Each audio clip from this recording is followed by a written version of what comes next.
allow me to apologize for seemingly making the attempt to trivialize, to minimize, to mitigate a very serious subject: demons, evil. My intentions were to shed light upon an area of ignorance, of traditional, ages old energy manipulation through ignorance. So, in a sense, demons do exist in the fact that there are collections of negative energies. There are higher dimensional energies that are created, have been created, or through one means or another, to provide this negative polarity, and to further complicate, to further add challenge to this entire topic. You have entire races, entire star races, who operate primarily through the negative polarity, the service to self, through those lower vibratory energies of domination, of fear, violence. Whole star races. I think we know them as the reptilians, and the grays. Some of the variations of the grays are in servitude. They're little mechanical, robotic type entities, whatever. The fact is, one can become quickly lost in the details, in focusing upon the circus aspect of all of this. And the more that a person rises in their knowledge and gnosis and understanding of all of this, and gets away from the carnival aspect of demons and reptilians, and I'm not trying to minimize that reality, but empower rather through knowledge and gnosis. Because the dark, evil, and all that stuff typically only is able to operate in the dark. And ultimately, when you understand that these are dynamics, these are polarities, and that the dark, that the negative polarity serves its purpose as a interplay, and really ultimately all is energy. That's how you understand that, and that is how you extricate yourself from the power of these demons of darkness, if you choose to stay enmeshed in that whole paradigm of looking at things in that dramatic sense. That is how voodoo and all of this works. And where people are in fear, and they're like, they have this superstitious sort of dynamic in their own mental construct, and how they process logic, you stay trapped in that world. Um, and I'm speaking from personal experience. I know all of this, and I'm really, ultimately, my path forward is, and I sense that to embrace the law of one, to head in the direction that our Creator is wanting all of us to do, is all maintaining high frequency and high vibrations. And as long as you stay in this world of demons and darkness and evil and reptilians and all that, not saying that it doesn't exist, because it does at one level, because perception is reality. Perception creates reality. And that will be your reality if that's your perception. But there's another path. There's another way. I've found it. This path works for me, and this path works for me to empower myself through knowledge and continuing to raise my frequency. And when you exist in high frequency through knowledge and love and unconditional love, and those higher emotional uh, dynamics of compassion, all of that stems from understanding. When you free yourself from all of that world of the lower dynamics, and essentially, really, it comes down to, the world can be simply looked at with this dynamic: the red color and the blue color. The red is a color that's of certain vibratory frequencies that create that color red. And then there's the blue color, which that's the higher on the higher spectrum, the higher frequency spectrum, which is conterminous with mammals, with the right hemisphere, your God brain, and the red is conterminous with reptilians, reptiles, and that is it comes down to reptiles and mammals, the way that the creation has flowed, emanated from the source of all creation. And their dynamics, the red color, the blue color, these are frequencies of uh, reality, and they exist in a perpetual sort of interplay. And you can be caught up in that one way or another. But when you are a wizard, when you begin to apply knowledge, you extricate yourself from all of that and you're above it and you become a master Tai Chi, an energy wizard, and you're able to make all of this work for yourself. I've spent my time in the digital matrix harmonic universe #1 as a victim, as a being buffeted about by the interplay. And as I began to figure things out, I began to make decisions about my life and empower myself about how I would live my life. And it was all through knowledge. It was all through keeping my frequency and erecting force fields of energy through knowledge and keeping all this madness and chaos out of my own inner world, which when you make that connection and you have achieved inner peace, it emanates out into the world around you. And so the players go on their way when they figure out they can't play with you. And the pathway of light is such that the pathways of light through knowledge are being forged in our minds by our desire for our ascension into heaven, bringing heaven to earth through knowledge. And that is through the higher frequencies of existence. The new earth, the higher dimensions, the pathways of light are being forged. Every day they're being forged with every thought by our invocation of the pathways of light.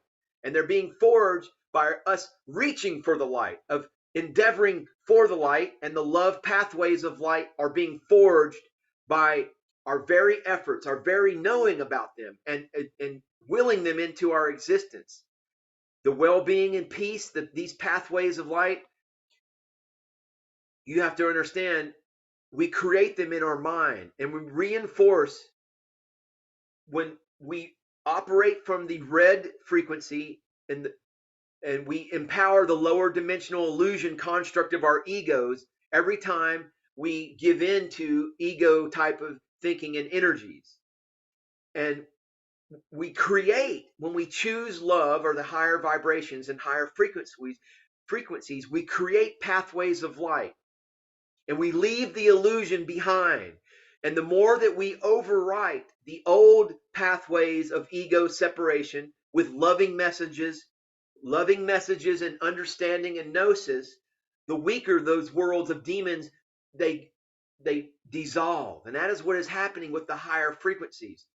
The pathways of light are dissolving the illusion of the old paradigm.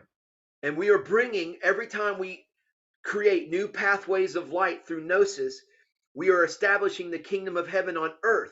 We champion our victory in the light every time we choose higher frequencies and knowledge. And being in servitude to fear and in bondage to ignorance and perpetuating that whole world of demonic reality, that's being dissolved. The higher frequencies, people are awakening, their hearts are awakening, and they're beginning to associate every moment of their existence, of their waking existence, with the higher vibration. Why would you choose to exist in fear and servitude and anxiety when you know it is a simple means of willing these new pathways of light? And really, we don't, in a sense, we don't have a choice if we want to maintain a certain quality of existence. Because I believe that the old is being dissolved, through the galactic arrangements of all through the suns, the hierarchy of suns. Our sun, the local Solaris, is uh, part of a hierarchy of suns all the way back to the great sun. And these energies and they are all rising, and the dissolution of fear of demons and all that world darkness, that's being kind of like, exposed for what it is. And the people, though, it's a free will, though our loving source of all creation uh, has provided free will to people. No one, it's just that if you choose to want to exist in that world and you can't figure out how to get out of it, well, then I believe you're going to go to another planet, another harmonic universe number one with lower dimensional planets until you become, you become tired of that existence, and uh, you want to include more light, more gnosis into your existence, because ultimately it is about climbing the ladders of light, experiencing more dimensions, and because I mean the excitement of knowledge and a mass or of integrating knowledge, I believe is ultimately what consciousness is about. That is why consciousness has created the source of all creation, has created these dimensions and the lower dimensions of physicalities, and ultimately as a soul we are here incarnated in these physical bodies to learn to explore this and integrate more knowledge, which brings our spirit that much closer back into the original source. And you don't do that by being fearful of demons and all that world. Now, and just one last thing, yeah. So that Python cowboy talked about, there were upside down crosses painted everywhere. Red. There was a red serpent, literally a red snake that crawled onto this doll that had upside down cross burned into its forehead. This little doll, and the red snake was burning or bleeding from its anus, but it crawled it around this doll's neck, which this doll later, this Python cowboy says, when he got out into the main ritual demonic area where there was a chair set in the middle of this huge pentagram with blood where something obviously had been killed, sacrificed, what have you, and there was all these Latin phrases that were written about this abandoned building, and it was like, I forget. It was basically saying, you're being watched right now. The omen is watching you. The omen follows you. The energy, and then this doll that had this red snake that was bleeding from its snake anus wrapped around this doll's neck, and this Python cowboy, who basically wasn't trying to sensationalize any of this stuff. He just says, hey, I'm not even really into this supernatural stuff. But I'm going to tell you, this was a heavy scene, and the two guys, these two cowboys that worked for me, they were scared and they wouldn't get out of the truck. So this was a pretty heavy, dense, fearful scene.